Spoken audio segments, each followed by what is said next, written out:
There's one more component to good prompts, or at least some good prompts, which is adding in any constraints and output formatting information. So in addition to the actual task, write me a resume or make me a list of coffee shop names, we also can specify requirements that further narrow down or restrict the type of output we want. Make me a numbered list. Make me a comma-separated list. Use 2 to 3 sentences. Respond only with certain words, yes or no. Generate me a table. Generate me markdown content. Write me a Python function. There are so many different ways that we can constrain the output that we get. So a simple example, explain microprocessors. That's the task. To a middle schooler using fewer than 200 characters. That's not easy to do, but we're constraining it. Tell me a joke. Your output should contain every letter of the alphabet at least once. So a pretty serious constraint there. I don't know why we would do that, but it is a fun demo. It does work. And it's a serious restriction on the type of output it can generate. Now, here's a more useful example. Up top, I'm setting the context, right? I'm initializing the scene. You are leading an interview for a front-end developer role at a tech company. I will be the candidate, and you will ask me interview questions. And then we have restrictions on how it should work. Ask me one question at a time. Once I have responded, rate my answer to your question on a scale from 1 to 10, and then ask the next question. So a lot of this is it blends together. You kind of intertwine the restrictions or the constraints with the actual instructions. I'm just trying to identify these key elements that can make up a prompt. So here's another one. We set the scene, the context, act as a news article summarizer. Then we have the instructions. I will provide you with an article and you will create a summary of the main points, and then certain constraints on the output. Your summary should include a 2-sentence overview of the article and then 4 to 6 bullet points. Your summary should not include any direct quotes from the paper. Your response should be no more than 100 words. Here is the article text. So at this point, I'm providing the input data. So this prompt actually includes all the different aspects we've talked about. Initializing the context, providing the actual instructions, providing input data, which presumably would come after this. It just was too long to fit into this slide. And then restricting the output or constraining it.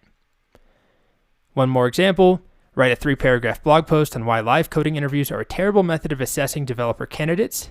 So that is the task. And then this one's a little different. Your response should be formatted as Markdown. We'll talk more about Markdown as a separate video, but this is another output format that we can specify. And something that can be useful sometimes is to basically show the format that you want, to visualize the exact syntax. Now, a lot of the time, you just want to generate text, paragraphs of text. It doesn't really matter how it's formatted, but if you ever need something specific, and this comes up a lot if you're working with things like Excel, you're working with programming languages, JSON, comma-separated lists, SQL, where you need an exact format for the output, you can actually show it what you want. So generate me a list of 10 potential names for a ski town, coffee shop, and bakery. Sure, maybe we're starting a new business. And then I say, here is the output format I want. And if we use this syntax with the angle braces, this is just one option. It's smart enough to know that these are going to be replaced with actual names. So it's just another way of specifying the format, right? So I could do something like generate me a list of the top 10, deadliest reptiles. And usually it's going to give me a numbered list by default, although it's going to hedge a bunch and tell me that it's hard to say what deadliest truly means, but you can see it's giving me a numbered list. And maybe this is what I want, but if I'm doing something, and this is a very specific example, but if I'm doing something where I just want the names, I don't need all this explanation, all this paragraph stuff. I can get more specific. I can even just tell it, all right, stop. And I can say, generate me a list of the top 10 deadliest reptiles, only include the name of the animal. So I'm specifying some of the format here, and follow this output format. And then I'll just do name 1, comma, name 2, comma, name 3, and we'll get a very different result, as you can see right here. And as soon as I hit stop, I could even tweak this. Oops, stop generating.